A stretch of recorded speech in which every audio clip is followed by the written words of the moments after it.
This is the former Episcopal Church of the Holy Communion, built in 1844, but by the end of the 1990s, it was anything but holy.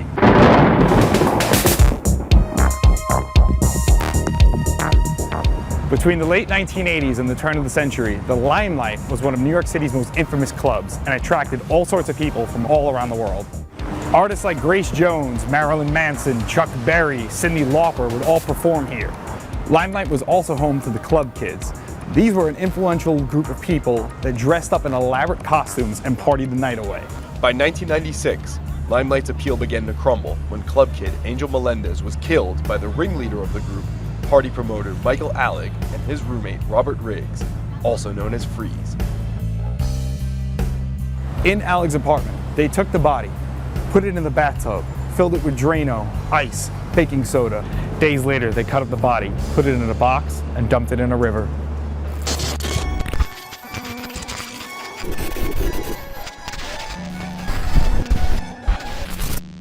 Michael Alec was a kid who came from the Midwest and exploded on the scene of nightlife. He worked his way up to become the leader of the Club Kids.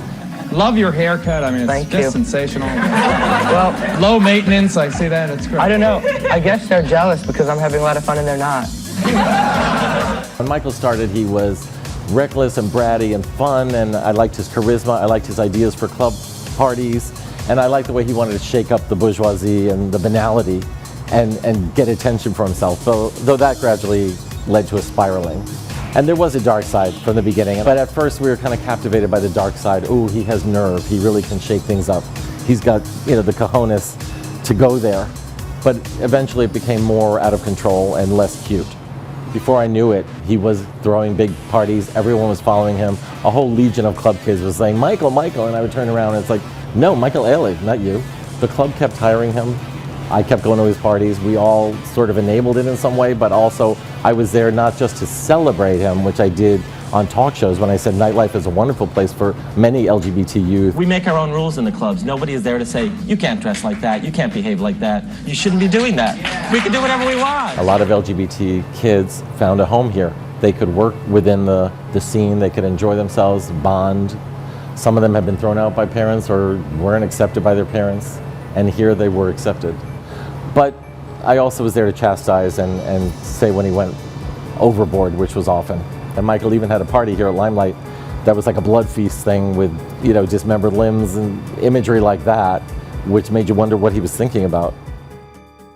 In March 1996, Angel Melendez went missing. April 10th, 1996, I ran a piece about how Michael had called me saying he was fired. He sounded like a mess. He said, my apartment is padlocked, I'm homeless, and he really sounded out of it. And then I asked around and said, is this what's really happening? And somebody said, yeah, but people also think that he and Freeze killed Angel. So I put obviously mention of a missing person and wondering what Michael knew and what he did. The buzz kept mounting, and 2 weeks after that I did my famous blind item called Night Clubbing, which addressed a fight over drug money involving a hammer, finishing off, pillow, ultimately cutting up the body and throwing it in the river. Michael once came up to me on the street before his conviction and was promoting some party, and I was like, ew. And he's like, you don't think I killed Angel, do you? And it was said in a very eerie, taunting way. And I thought, yeah, I do think you did. He had obviously told so many people that he did it that part of him wanted to be caught. He was screaming to get caught. Everybody was buzzing. He told a lot of people. Some people thought he was joking, some people thought it was a stunt. You never were sure from his tone, but he wanted the word out there. He almost was wearing it as a badge of honor. When he was missing, it was extremely tragic and gave more credence to obviously what we've been hearing. When I first heard it, I thought, well, this is something Michael Alec could be capable of. He had gotten that messy and did have that seed of darkness that obviously had spiraled without boundaries and with more and more drugs through the years. I was part of getting the word out there, and my item was picked up along with an item in New York Magazine where Michael admitted to having a fight with Angel. Obviously, once Michael was convicted and sentenced, it was extremely uncool to be a club kid. I was relieved to know that he pled guilty, because by that point nobody thought this was some kind of joke or a stunt. He definitely was going to make a name for himself. That's what he was after, but he did so in very clever ways. He wasn't just some psychomaniac, who did nothing. He ruled nightlife for years. Then it all went down with the lack of boundaries, too many drugs, and now he's famous for something else. In 1997, Alec and Freeze pled guilty to manslaughter. Freeze was released from prison in 2010. Alec served 17 years in prison. He was released in 2014.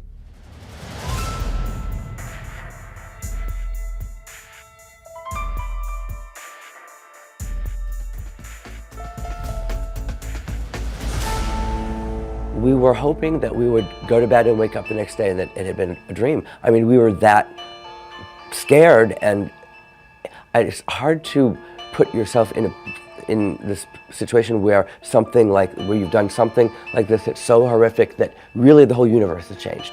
And like that.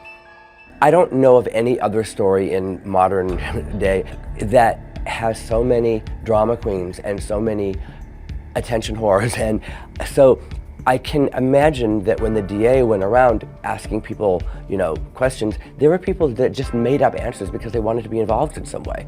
They're probably not used to so many people that want to be involved in something scandalous like this, because most people want to shy away from that kind of thing. But the kinds of people that are associated with this scene, they want to be in the paper, and they want to be, we wanted to be, we want to get attention. And it kind of didn't matter if it was negative or positive attention, just getting the attention. And then, of course, when you make a Hollywood movie of it, so now you have a Hollywood version of an already hyped up version, and somewhere it turns into something completely else.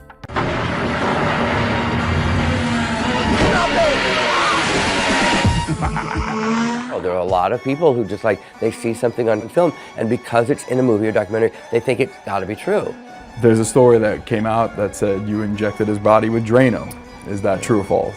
That one is false. There's also rumors that Drano was dumped on his body. So. That was true, among other things. Just whatever our drug-addled minds thought would cover up any scent, or we didn't know what we were doing. I mean, we were just kind of on autopilot and just making snap decisions, and none of them good, none of them right.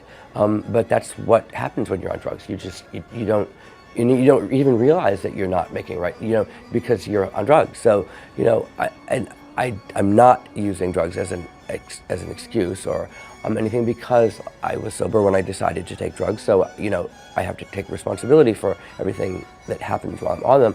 On the other hand, we weren't on our right minds, obviously. We were just making bad choice after bad choice after bad choice, and making the problem worse when we thought we were trying to make it better, Did you have a party in the apartment while Freeze was in?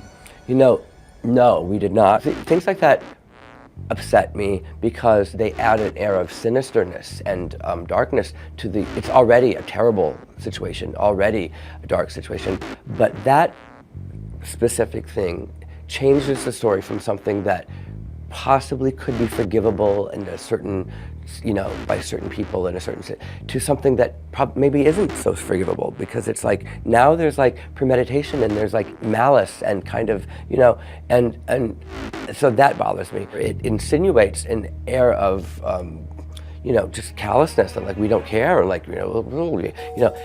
we were so racked with guilt and just pain and misery, and there was no way. I wasn't even throwing parties at the clubs. I mean, the clubs were kind of just running. I couldn't put together a party at the club, let alone my house. We were doing anything, every, defense mechanism and every possible escape and running away that we could think of to either make, maybe it didn't happen, or, fix it in some way. After they returned to the apartment, Alec took heroin and then cut up his victim's body. We just went right to the drug dealer and bought as much heroin as we could buy, because I think we wanted to kill ourselves. Heroin gives you kind of a feeling of that everything is okay, kind of like Xanax, but it takes away all of your worries and concerns, and you can actually you could maybe do something that that wouldn't seem conceivable, if you're sober. So I said, I'm just going to do more and more heroin until I get to a point where I either can take care of this or I die, and then you'll have two bodies to get rid of, and then I won't have the responsibility. The rumor is that after Angel had passed away, you had gone around telling people. We did tell people, and it was a combination of things. It's a very complex thing that when you do something so horrific and monumental in a horrific way, and unfathomable, and just overwhelming.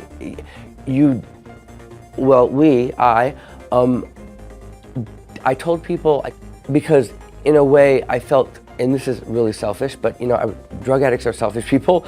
I told my friends in an awful way because I felt like I was sharing the burden of responsibility now. Like it wasn't just me that had this awful secret. Now my friends did too, and it was like a little bit of a weight off my shoulders. And then it turned into, when a lot of people knew about it, then it turned into something more like, well, let's tell everybody we did, because then people started questioning, did you do it? So then it was more like, well, let's say that we did it so they think we didn't do it, So it was a little bit of everything, but one thing it wasn't was, we killed somebody and now you can't do anything about it. It wasn't that. And I think maybe some people think that it was. Nobody that knows us thinks that, but I think maybe people who don't know us might think that, and if they do, that's not true. It hurts me because my brother trusted these people so much. He trusted them so much. What am I gonna miss most of him? A lot of things, small things. I just gonna miss.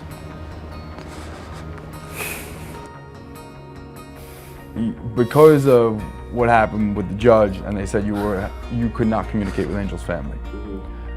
If I was Angel's family, what would you say to them? I think the best thing to say, and it's true and it's heartfelt actually, is that if they wanted to contact me, I would be very open to anything they would want to contact me about, because this isn't really about me, it's about them now. It's a whole new way of looking at things and dealing with the world, interacting with the world, putting other people first.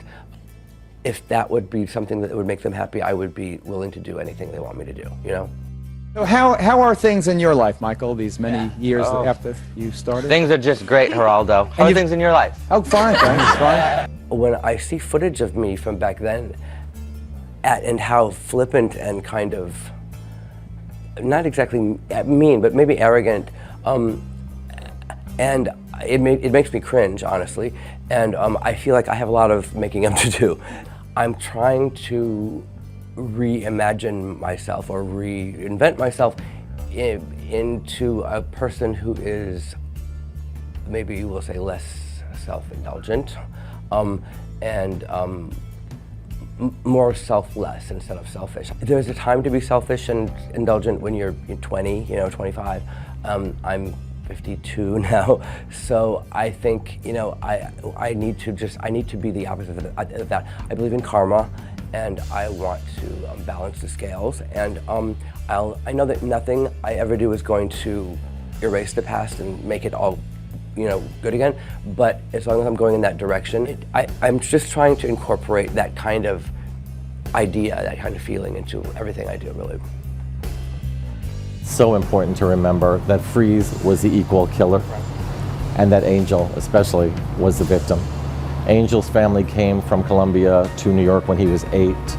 He found a home in the club scene. Yes, he was dealing drugs. He wasn't a bad person.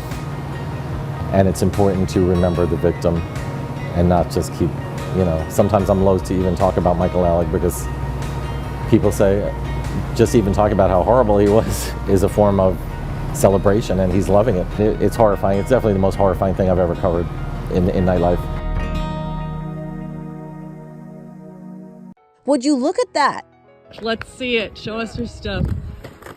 How about ice skating in the street? This is a street in front of my house. Look at him go.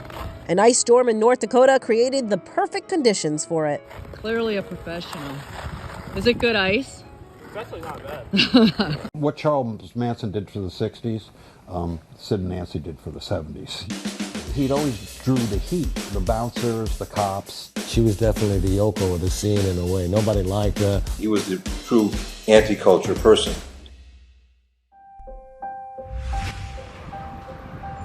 Built in 1884, the Chelsea Hotel is an iconic New York City landmark known for the notable artists that used to live here. People like Patti Smith, Janis Joplin, Madonna, Leonard Cohen, Leonard Bernstein all used to call it home. In the late 1970s, punk rock was on the rise, but in 1978, the hotel became the site of a mystery which still lingers to this day. Nancy Spungen was found stabbed to death inside her hotel room. Her boyfriend, former Sex Pistols bassist Sid Vicious, was the cops' only suspect. She was 20 years old. He was charged with her murder, but the case never got the resolution people were hoping for. For InsideEdition.com, I'm Sal Bono, and this is New York Gritty. New York City in the 1970s was crime-ridden, bankrupt, and crumbling.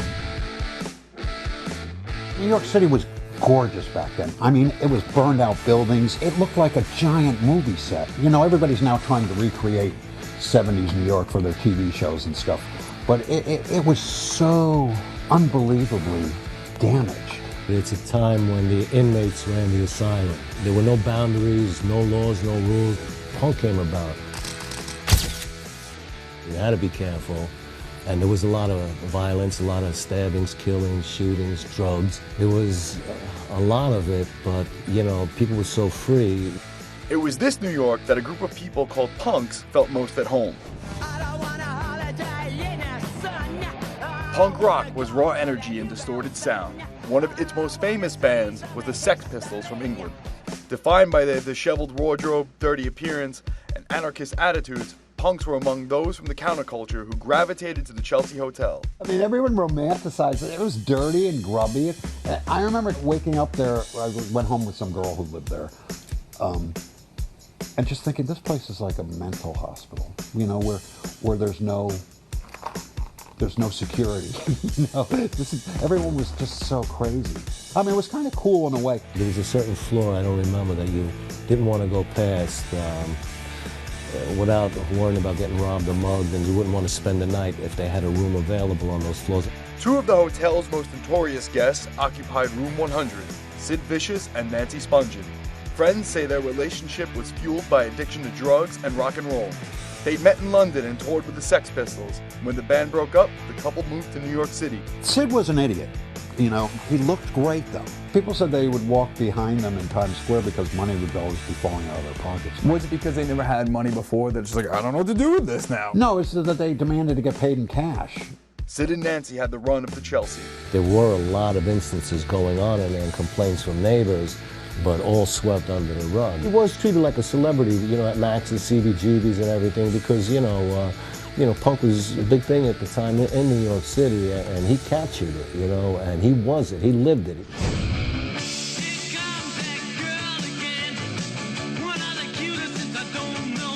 How long did you live inside the Chelsea?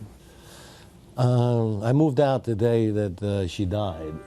On October 12, 1978, Nancy was found dead in her room at the Chelsea. She had bled out from a stab wound to her abdomen. Victor Colicchio says he and a female companion were in room 100 the night before.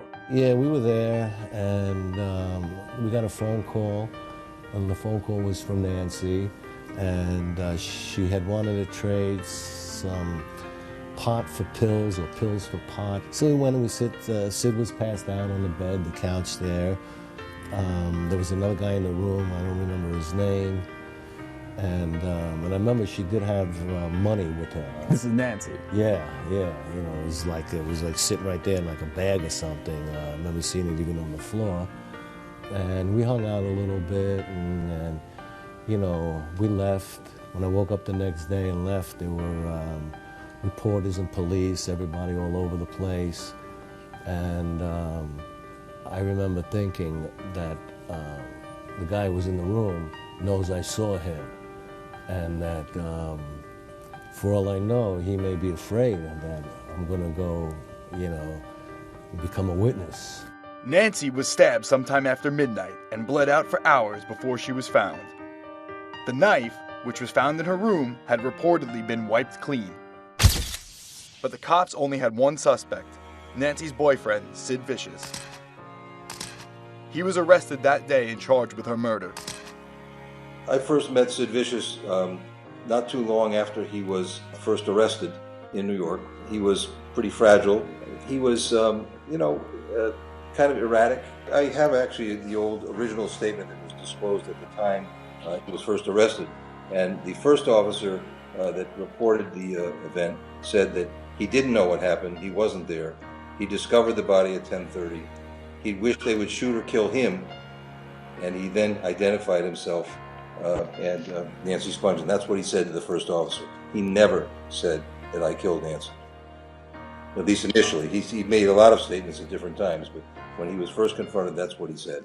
Sid was bailed out of jail, and according to those close to him, he spiraled further out of control, using drugs more heavily and landing back in jail for an unrelated offense. While his personal fate hung in the balance, for many, this tragedy had broader implications. What was your reaction when you first heard that she died? I just thought, oh, it's over, because you cannot recover from someone murdering somebody, It's just too awful.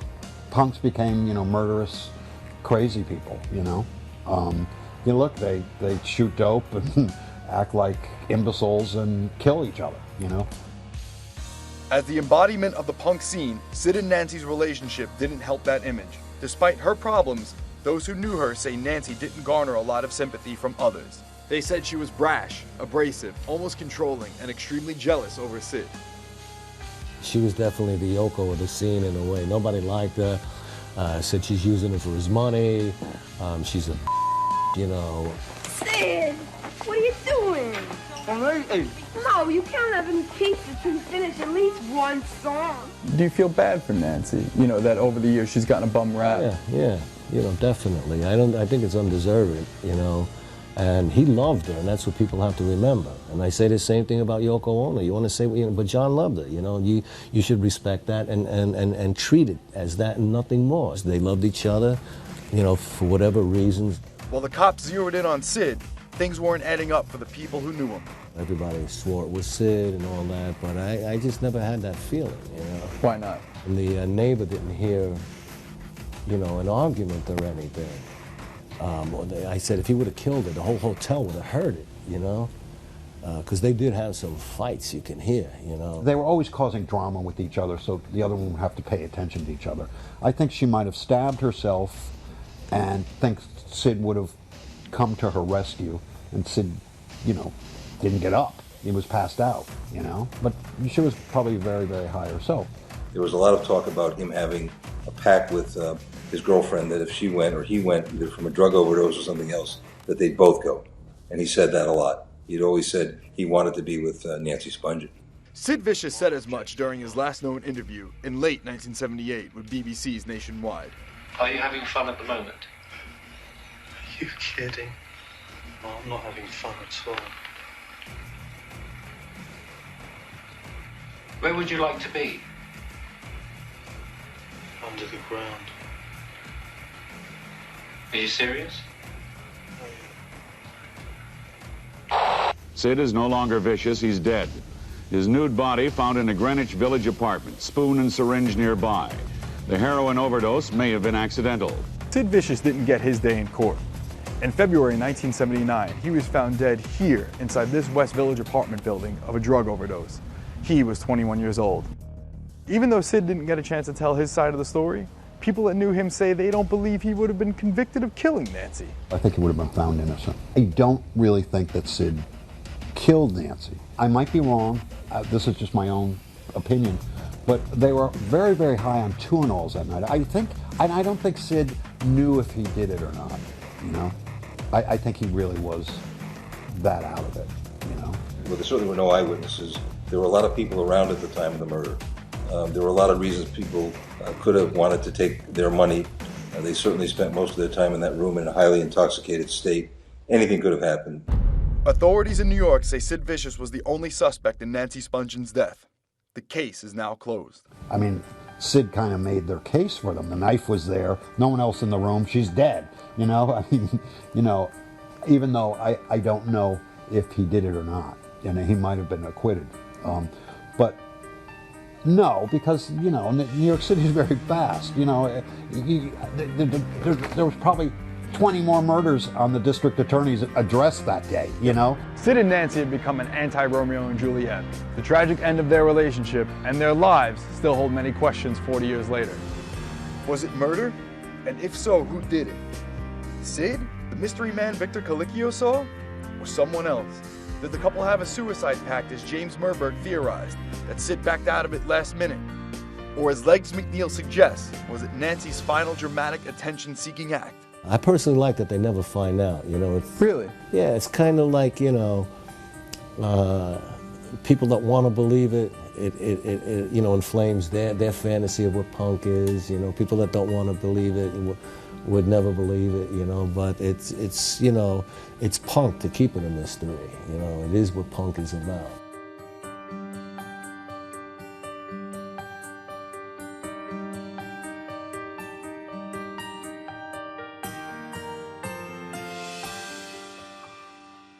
Powerful stories that change the way you think.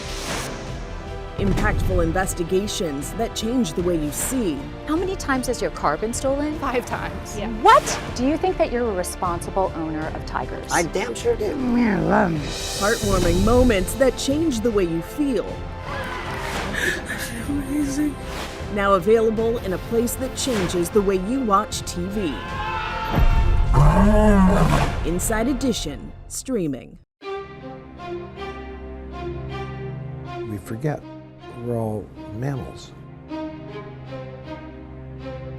Everything that happens to human beings, whether it's road rage, walking down the street, everything that happens to human beings is about territory and pecking order. We're mammals. And that applies to Murder at the Met. The Metropolitan Opera House in New York City is one of the most prestigious cultural institutions in the world. In the early 1980s, it was a beacon of elegance, standing tall in a city overrun by crime and chaos.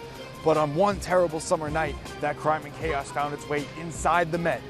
For InsideEdition.com, I'm Sal Bono, and this is New York Gritty.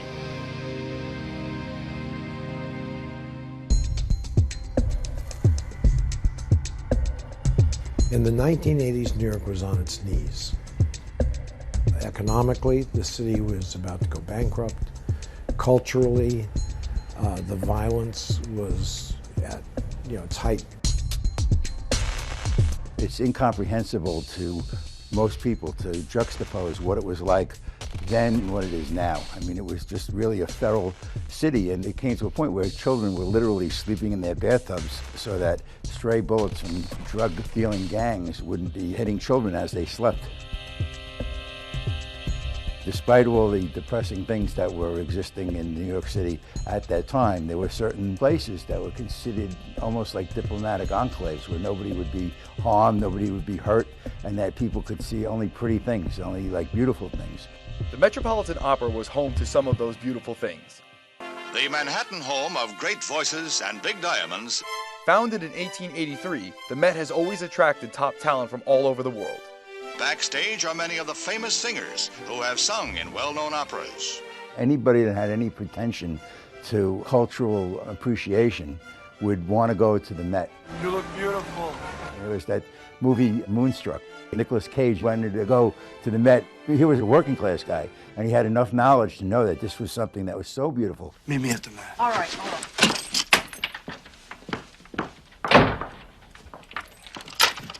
Where's the Met? The Met was one of the main institutions that kept the city going. If the Met fell into disrepute, if it became a seamy place where rich people didn't go, and therefore went out of business, there is not a lot of reason to stay in New York. But one night in July 1980, the Met became the site of a terrible crime. The Met is a maze. Very spooky. It is Phantom at the Opera time.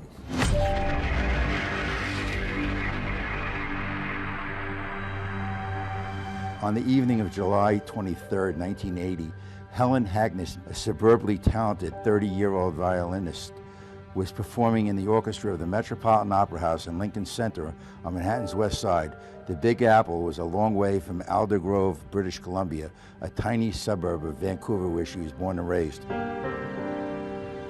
At 9:30 p.m., intermission, she left the orchestra pit to stretch her legs. She was not slated to perform in the third ballet, Five Tangos, but when she failed to return for the finale, her colleagues played without her. For even in opera, the show must go on.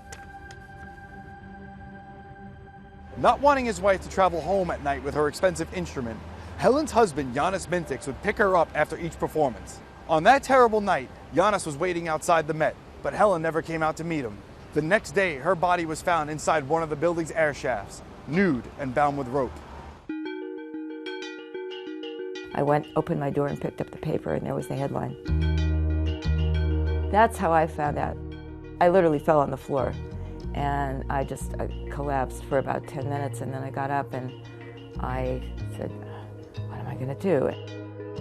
Judith Olson was an up-and-coming pianist when she met Helen. She says they became close friends, bonding over their small-town roots and their awe of a big city with endless possibilities. Helen and I met at Juilliard. I don't remember exactly the first time or place that I saw her, but I do remember what I saw, because Helen was very unusual looking, especially for Juilliard, and especially for New York. She had this incredible white blonde hair. She was beautiful, and she was pretty tall, and so she sort of stood out in any situation. I traveled quite a bit with her performing, and we went to places that we wouldn't have expected to go. Judith says after Helen got married in 1976, they saw less of each other, but remained friends and occasionally performed together. The last time I saw her, I believe I just ran into her on the street on 72nd Street. We were just sort of passing, and we spoke for a couple minutes. It wasn't anything special. So, of course, we had no idea that that was our goodbye. With Helen's death classified as a homicide, the search for her killer was officially on. They had to canvass anyone who might have been outside at the time. No one ever thought they'd figure out who did it. The cops were pretty sure it was an inside job, somebody inside. With no witnesses or obvious suspects, the media dubbed the killer the Phantom of the Opera. Although the city logged more than 2,000 murders in 1980, Mintix's seemed to have bigger implications than others.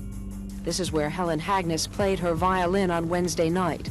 As a young television reporter, Meredith Vieira interviewed Helen's colleagues after her death for WCBS. She's a very fine violinist, a very nice girl. She's outgoing, charming, helpful. Michael Rammel says he doesn't want to believe someone he works with is responsible for something like this. You can't function under the assumption that someone's lurking in the shadows after you somewhere. I don't think about it that way. In an effort to calm the public's fear, the Met offered tours of the building to reporters. One of the least used parts of the building is the 6th floor. People rarely come up here. It opens out onto the roof and the air shaft where Hagnes' body was dumped. This place is so remote, police say, the murderer would have had to know of it beforehand. Evidence led cops to a stagehand at the Met, 21-year-old Craig Crimmins. Investigators say they found his handprint on the roof of the building, and the rope used to bind Helen was tied in a distinctive knot. They found I believe it was a clove hitch knot, and that's used by stagehands. The fact that they will move towards the suspect by that way is something like almost out of an old-fashioned detective's playbook. After questioning Crimmins, police were able to piece together what they believe happened to Helen Hagnes Mintix the night she died. And in the elevator during the intermission, he made some kind of a pass, and she slapped him.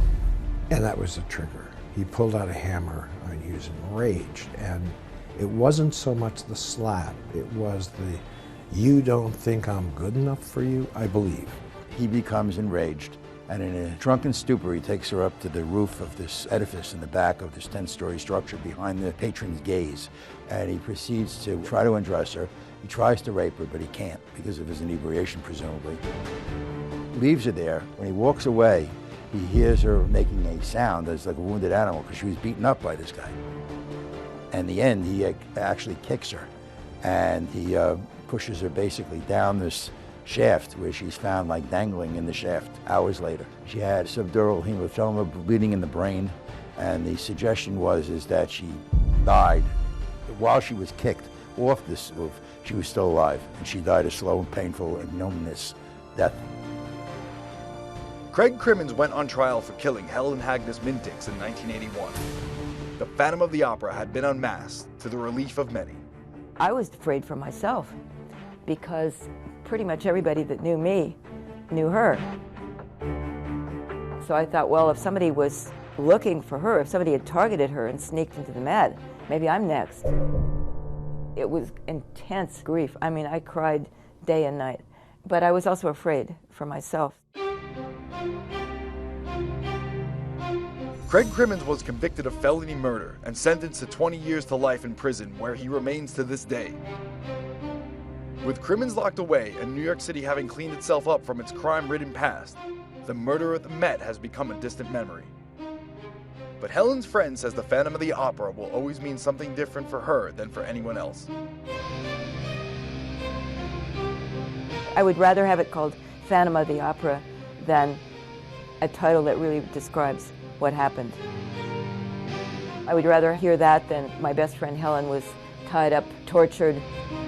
But if I just hear Phantom of the Opera, it sounds just like a story.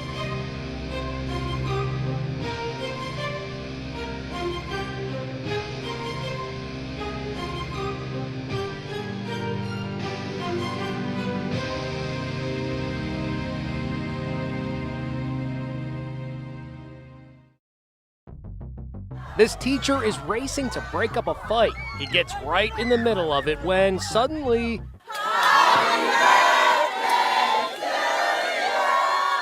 It turns out to be a birthday surprise. Happy birthday, Teach. Happy birthday, dear Philly.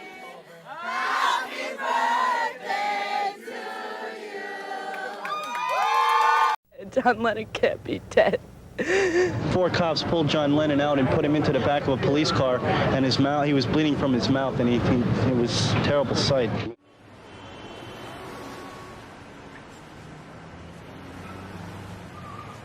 On the morning of December 8th, 1980, John Lennon did a photo shoot for Rolling Stone magazine with his wife, Yoko Ono. Later that afternoon, they departed their building where they were greeted by a fan who wanted their autograph.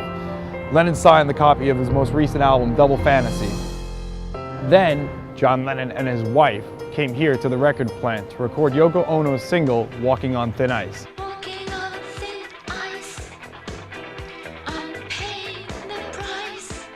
They spent most of the day and evening here. Just after 10 p.m., they got into a car and returned home. It would be the final time John Lennon would ever step foot inside a record studio. They stepped out of the limousine and they went inside the gate there, and then all of a sudden they heard 5, 6 shots, and that was it. When they returned back home later that night, the same fan that asked John Lennon for an autograph pulled out a gun and shot him in cold blood in the vestibule of his building. Mr. Chapman came up behind him and called to him, Mr. Lennon, as he arrived at that doorway. And then in a combat stance, he emptied the Charter Arms .38 caliber gun that he had with him and shot John Lennon. Police responded to the scene right away, and when they saw the amount of blood coming from Lennon's body, they knew they could not wait for an ambulance. They took him and put him in the back of a cop car and went directly to the hospital. They also arrested the shooter, Mark David Chapman, on the scene. Well, it was about 10:30 in the evening, and we were parked, my partner and I were parked at the corner of 72nd Street and Amsterdam Avenue, and we heard a call come over the air of possible shots fired near the Dakota. We saw a few people standing around, everybody kind of frozen. My partner got out, he ran to one side, and I came around from the other side, and some fellow was coming to me at the same time. And he said to me, officer, be careful, somebody's shooting a gun in there. They're firing off shots. And that's when I realized that we had the real thing happening. We didn't see Lennon at that time. And I said to Jose, the doorman who I knew, I said, Jose, what's going on here? And he pointed in the direction of this fellow with the overcoat on. And he said, he just shot Lennon. So I said to my partner, Steve, I said, Steve, stay with this guy, put him up against, put him up against the wall. I went inside and I saw Lennon lying face down on the rug. And he was bleeding profusely. I hollered out to Steve, Steve, we got a real shooting here. Better cuff that guy. He actually was fairly polite. I turned to him and I said, you just threw your whole damn life away. Chapman started talking about a little person inside of him and a big person inside of him. The big person has been winning the battle up to now, but tonight the little person won the battle. John Lennon was brought to Roosevelt Hospital, which is Mount Sinai Hospital today. Hospital staff at the time were notified that they had a gunshot victim that needed immediate attention. According to doctors, John Lennon was shot 4 times in the chest, with 3 of the bullets exiting his back. The first thing I remember that was a little out of the ordinary is they paged me overhead to the ER, which they usually don't do. Usually they would call your beeper, you respond, answer the beeper, they give you the name or message, whatever. The other thing that was unusual, he did not show up by ambulance. He showed up by police car. He was in the back of a cop car. He gets put on the stretcher, wheeled down the hall. He's wearing his brown leather jacket with a little fur collar. He had blue jeans on, track shoes, and a red T-shirt with Oriental print on it. Opened his chest and started giving internal cardiac massage. The heart itself was intact, and the vessels above the heart were what were injured, and we worked on him. We didn't know who he was, we just worked on him. And you get into a rhythm. You start pumping the heart, people are doing their thing, and then someone starts going through his belongings. And it's at that point someone says, his driver's license, and I remember seeing a gold American Express card that said John Lennon. And up before that, someone said, hey, that looks like John Lennon, and I said, no, that's not John Lennon. It's like doubting Thomas. It couldn't possibly be John Lennon. And then they brought out his stuff, his ID, it is John Lennon. And that's when I had my OMG moment. After 30 minutes of trying to save his life, doctors pronounced John Lennon dead. By that time, the ER director, Dr. Lynn, had been called. Once they found out who it was, John Lennon was brought to the emergency room at the Roosevelt site, St. Luke's Roosevelt Hospital, this evening, shortly before 11 p.m. I mean, it affected me. Not the fact that I held his heart in my hands or operated, but the fact that he died, I think, affected me more than anything else. For the next 3 days, I couldn't listen to radio, watch TV. And there's a lot of hindsight, second guessing. What if he wasn't so severely injured? Was there anything he could have done more? I think everything was done correctly. He was, as I said, gravely injured. But you still feel somewhat responsible. It still gnaws at you.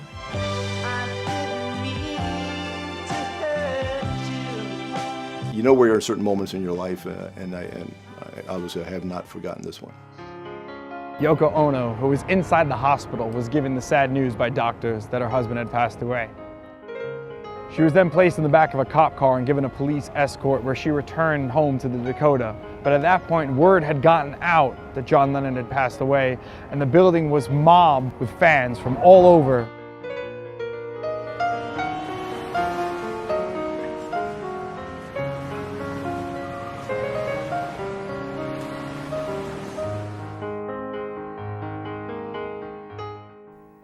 In 1985, Yoko Ono and then New York City Mayor Ed Koch dedicated part of Central Park to John Lennon's memory.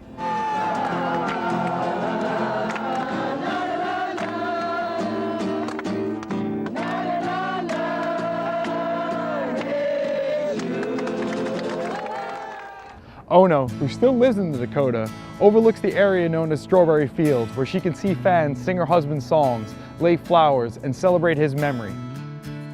There's no telling just what music the world has been deprived of with him not being here. It would be nice to think what he would have done at 75. The fact that I'm doing any talking about this is even more impressive, since what we did was it's a fly speck of history. We handled criminals every day, but I do think of that night that it was a night in history, and I was a part of it. John's spirit, in a way, is still alive in people's heart, and And the statements he made, the music he made, you know, it's going around the world. So in a way, it's like he's alive.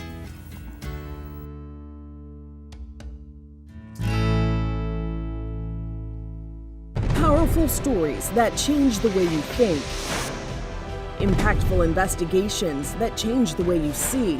How many times has your car been stolen? 5 times. Yeah. What? Do you think that you're a responsible owner of tigers? I damn sure do. Heartwarming moments that change the way you feel. I feel amazing. Now available in a place that changes the way you watch TV. Inside Edition, streaming.